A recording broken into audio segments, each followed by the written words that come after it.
अस्सलाम वालेकुम नाज़रीन। इस वक्त जामिया गुजरात में खड़ा हूँ और मेरे साथ हसन खालिद साहब हैं। हसन खालिद साहब बड़े पुराने दोस्त हैं और मेरी ख़ास रिक्वेस्ट पे ना मेरे साथ ऑन कैमरा आए हैं।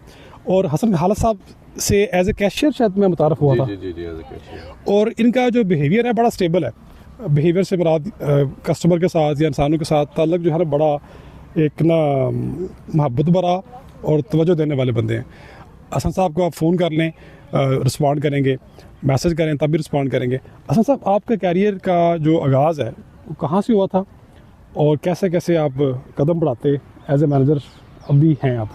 सर 2004 में मैंने अपनी जो मास्टर्स किया आईटी में। उसके बाद जो है मैंने पहले एजुकेशन की तरफ हुआ। मैं एज ए टीचर जॉब करता रहा, तकरीबन 2-3 महीने एजुकेटर में पढ़ाया। अच्छा। लेकिन वो दिमाग इतना वो हो जाता था, थक जाता था। मैंने कहा नहीं, ये लाइन चेंज करनी चाहिए। अच्छा। तो बैंकिंग स्टार्ट की, फिर बैंक ऑफ पंजाब में अपॉर्चुनिटी मिली एज ए कैशियर। अच्छा। बड़ा स्टार्ट में बड़ा टफ था कि किधर आ गए हैं कि 9 से 5 बस बैठे रहो और करते रहो। अल्हम्दुलिल्लाह बस जब यूनिवर्सिटी ऑफ गुजरात बनी, फिर मुझे इधर ब्रांच बनी बैंक ऑफ पंजाब की, मेरी इधर ट्रांसफ़र हो गई। अच्छा। तो आपको सुन के बड़ा एक अजीब लगेगा, मैंने जब इधर मेरी ट्रांसफ़र हुई मैंने रिज़ाइन दे दिया। अच्छा। वजह? और मैंने कहा इतनी दूर मैं किधर जाऊँ, जंगल बियाबान में उस वक्त? हाँ जी। अच्छा। फीसें लो, ये क्या नौकरी हुई, मैंने छोड़ दिया रिज़ाइन। डिसाइड हो गए? रात को वालदा मेरी रो पड़ी कि अच्छा। तुम अगर नौकरी नहीं करोगे क्या करोगे। ठीक। और विद इन 30 मिनट मेरा माइंड चेंज हो गया। अच्छा अच्छा। मैंने जनाब उसी टाइम टीसीएस कर चुका था। मैंने टीसीएस वाले को फ़ोन किया सुबह में, मैंने वो डाक तुमने मुझे रिटर्न कर दो। अच्छा। और लिटरली मैंने वो लिफाफा लेके फिर उसे फाड़ दिया और मैंने ज्वाइन कर लिया। ठीक।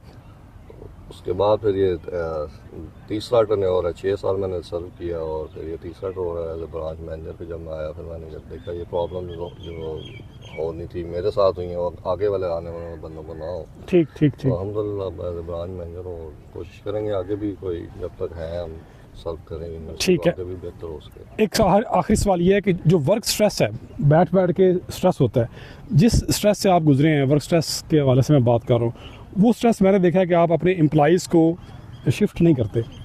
वो एक बफर जोन आप खुद बन जाते हैं या फ़िल्टर बन जाते हैं। ये करना मुश्किल काम नहीं है?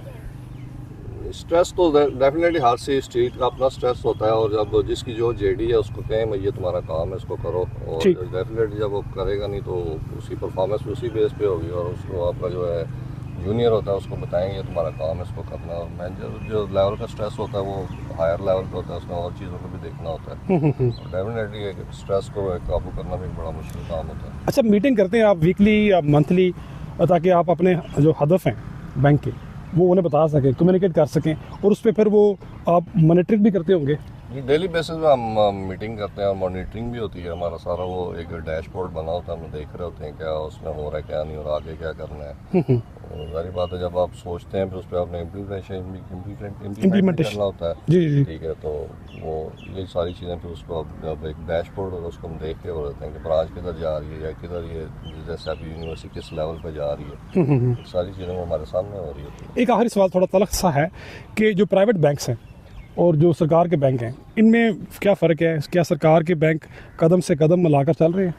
जी हाँ, सरकार के बैंक चल रहे हैं। जैसे बैंक ऑफ पंजाब है सर, पिछले दिन हमने ये सीएम का एक कैंप लगाया था, उसमें हमने तकरीबन 5,500 लोगों को सर्व किया है और इसमें खाना भी प्रोवाइड किया है। और अच्छा, अभी भी आप देखें कि ब्रांच के अंदर वो बंदे बैठे हुए हैं जो सैलाब ज़दगान है, बैंक ऑफ पंजाब कर रहा है, सर्व कर रहा है।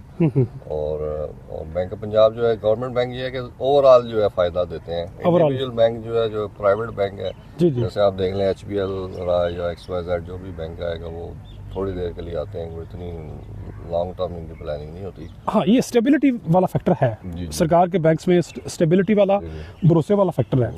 एक आखिरी और सवाल ज़हन में आ रहा है, वो सवाल ये है कि जो लीडरशिप है उसका कितना किरदार है बैंक को आगे ले जाने में या कस्टमर को मुतमईन करने में? 100% लीडरशिप का किरदार होता है। मेरे ऊपर भी हेड्स हैं, वो सारी बात है, वो मुझे गाइड करते हैं, मैं अपने उनको गाइड करता हूँ। और ब्रांच मैनेजर का एक की रोल होता है क्योंकि उसमें वो यूनिवर्सिटी और बैंक के दरमियान होता है और मेन रोल उसी ने प्ले करना होता है। डेफिनेटली आप जैसे टीचर्स और जो आते हैं मिलते हैं उनसे गाइडेंस लेते हैं सारों को मैं ओवरऑल कलेक्ट करके उनकी इन्फॉर्मेशन फिर आगे जो मेरा अपना डिसीजन होता है फिर मैं उसको लेता हूँ। ये मेरी एक जो है स्ट्रेटजी थी। ठीक है हसन साहब, बहुत शुक्रिया।